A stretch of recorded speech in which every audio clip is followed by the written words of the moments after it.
comentábamos desde muy temprano la visita a México de Janet Yellen, la secretaria del Tesoro de Estados Unidos, pues que no viene al país a hablar de asuntos económicos, que sin duda hay muchos, sino a hablar específicamente sobre el tema del fentanilo. Y sobre esto escribe nuestro compañero y amigo Jorge Fernández Menéndez en su columna Razones en el periódico Excelsior. El Tesoro tras el fentanilo se titula la entrega de este jueves y vamos a platicar con él. ¿Cómo estás, querido Jorge? Pascal, qué gusto saludarte a ti y a todos los amigos del auditorio. Un Pues tú placer. desmenuzas muy bien este tema e igual que a mí, pues te llamó la atención el motivo de la visita de Janet Yellen a México.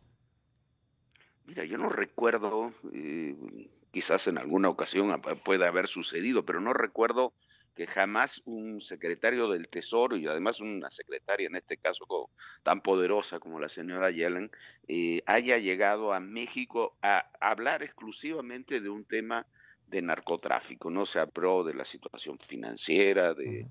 de otro tipo de temas, sino de narcotráfico y en particular del fentanilo y de cómo cortar los flujos de dinero que provienen del fentanilo. El discurso, además de la señora Yellen, además de las sanciones que aplicó a los sucesores de los Beltrán Leiva, es un discurso específicamente sobre el tema del fentanilo, los muertos que provoca el fentanilo. Llama profundamente la atención y me parece que es parte de algo que ya veníamos platicando, que son los acuerdos que no se divulgan, pero que se tienen que haber llegado, acuerdos o presiones, como lo querramos llamar, que se tienen que haber llegado a ellos en la reunión de San Francisco, en las que estuvo reuniones el presidente Biden con el presidente López Obrador, con Xi Jinping, eh, y algo se tiene que haber acordado. ¿Por qué? Por la serie de detenciones que se dieron en México y por la sucesión de visitas que se han dado en las últimas, desde esa reunión hasta ahora, la más importante, ahora la de la señora Yellen, a México por estos temas. Y creo que una conclusión que puede uno sacar, Jorge, de esto es la importancia que le está dando el gobierno de Joe Biden al tema del fentanilo, que evidentemente pues es una enorme piedra en el camino de las intenciones del presidente de reelegirse, la urgencia que tiene Estados Unidos de atender esto y también de cómo el fentanilo se ha convertido en este momento en el tema guía de la relación bilateral con México. Sí, yo creo que hay dos temas fundamentales, el fentanilo y la migración. Y sin duda en el tema del fentanilo, a ver, si recordamos hace unas pocas semanas, todavía el presidente López Obrador decía que en México no se producía fentanilo. Ujú. Y si se decía que no, que simplemente que llegaba por otros países y demás.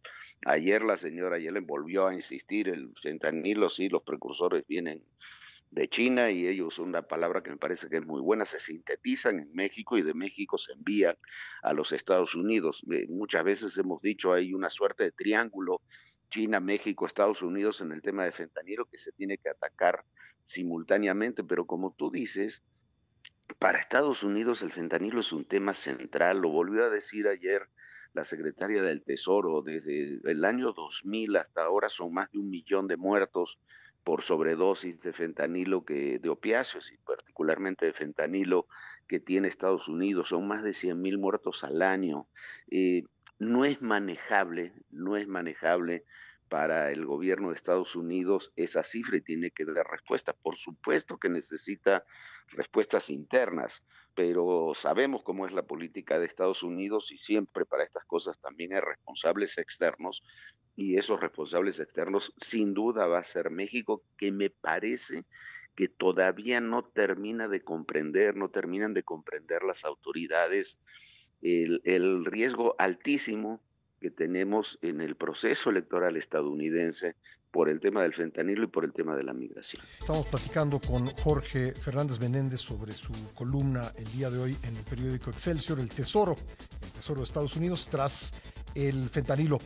Jorge, en días recientes hemos visto también pues una serie de detenciones de algunos operadores clave de distintos cárteles y bueno, leyendo la información fina, pues puede uno darse cuenta que estos personajes algo tenían que ver en el tráfico de fentanilo hacia Estados Unidos.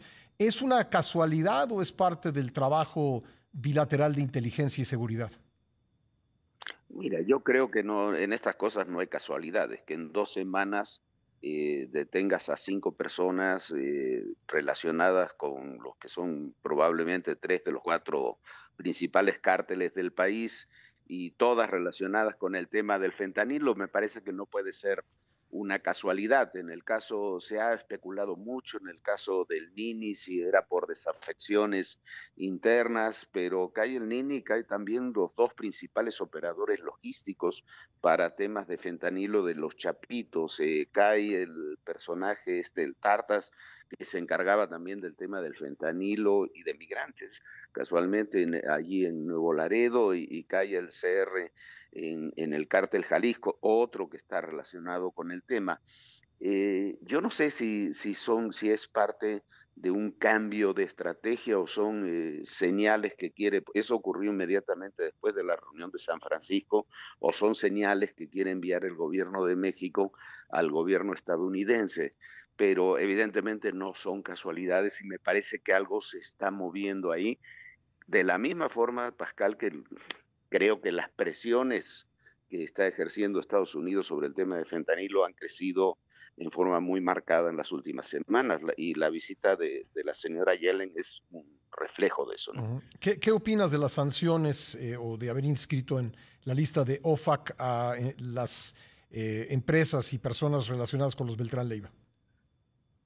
Mira, ya el cártel de los Beltrán, mira, hay una paradoja en esto, amigo, porque los Beltrán Leiva ya no existían Ujú. como tal, quedaban grupos muy pequeños, es lo mismo que sucedía con los Zetas, y habían sido, vamos a hablar en términos militares, derrotados, aniquilados Sí, el prácticamente, Barbas, la lo que no habían Barbie, todos sido esos personajes, ¿no? todos estos personajes. Y la política de abrazos y no balazos les ha permitido reagruparse y volver a tener fuerza. En el caso de los Beltrán Leiva, con nuevos líderes que ya estaban en el mundo del narcotráfico, el Chapo Isidro y demás, eh, que se asociaron con Caro Quintero y lograron reorganizarse y adquirir nuevamente poder. Pero es consecuencia también de las políticas que se siguieron en los últimos años. Y las sanciones funcionan, yo creo que las sanciones económicas funcionan.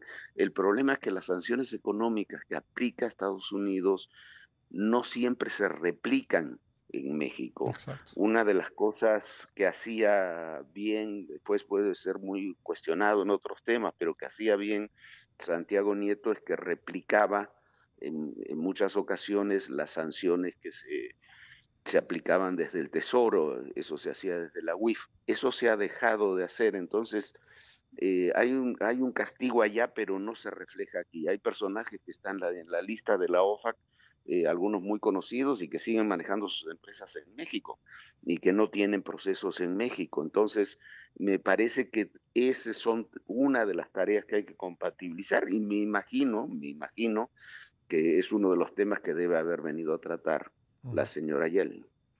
Por otro lado, Jorge, ayer se dio un hecho que muchos, incluido tú, señalan como desafortunado, que son las declaraciones del presidente Andrés Manuel López Obrador respecto de los 5 estudiantes de medicina asesinados en Celaya. Él mismo dijo que era una hipótesis, pero bueno, dicho como lo hizo desde la mañanera, pues le da, digamos, alguna credibilidad al tema, pero deja pues al presidente en una posición de prejuzgar respecto de una investigación que está abierta, al decir que había sido consecuencia de que le habían comprado droga al proveedor, a un proveedor que no estaba operando en el territorio de su organización, sino en el de otra. Un montón de lecturas se pueden sacar de esa declaración, Jorge. Mira, la primera lectura inevitable es que es una irresponsabilidad absoluta. No hay ningún dato que certifique esa declaración presidencial. Ayer mismo el gobierno del estado de Guanajuato, el presidente municipal de Celaya dijeron que no había ningún dato. Tuvimos oportunidad de entrevistar a los jóvenes amigos, compañeros de escuela de estos chavos sí. y desmienten terminantemente que fueran chavos que anduvieran en drogas o ese tipo de actividades. Lo único que sabemos que estos jóvenes se fueron con todo su derecho a una fiesta en Querétaro y de regreso de la fiesta de Querétaro fue cuando los secuestraron, terminaron siendo torturados y asesinados. Pero después eso es una irresponsabilidad, lo estás revictimizando a las Ujú, víctimas, eso es ujú. lo que hace el presidente, sin ninguna información que lo sustente. Y segundo, aceptas desde la mañanera, desde Palacio Nacional, que hay territorios controlados por los grupos criminales y no te metas con ellos porque esos son los que controlan ahí. Sí. Me parece, creo que eso lo describía, me parece es una de las declaraciones más desafortunadas que le he escuchado al presidente en mucho tiempo. Pues sí, porque recuerdo cuando Glenn Van Herk, el general que dirige el Comando Norte de Estados Unidos, comentó en una audiencia que 30-35% del territorio nacional estaba dominado por cárteles o grupos delictivos. Aquí rápidamente, pues el gobierno desestimó esa afirmación, pero pues esto viene a desestimar la desestimación. Sí, claro, por supuesto. Eh, y acepta que hay territorios que están controlados por ciertos grupos. Además, yo no recuerdo, es hasta en términos de seguridad, es desafortunada. No secuestras y matas a 6 chavos porque le compraron a un vendedor que estaba en otro territorio. Mm. En todo caso, toma represalias contra el vendedor, no contra los compradores.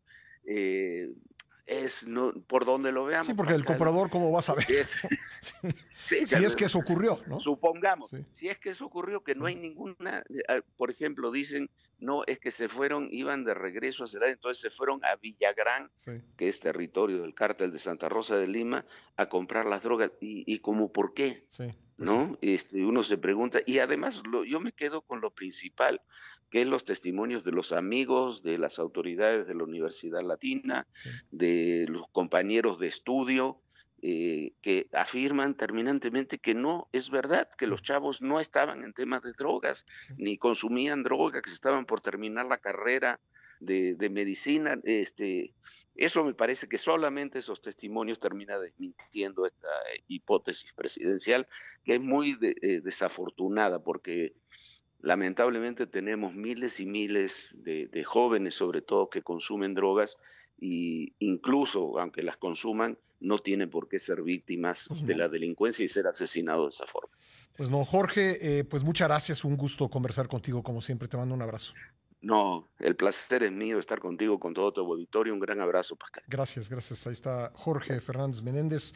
Lee usted su columna Razones en Excelsior, lunes a viernes, hoy sobre el tema que hemos estado discutiendo, el tema del fentanilo.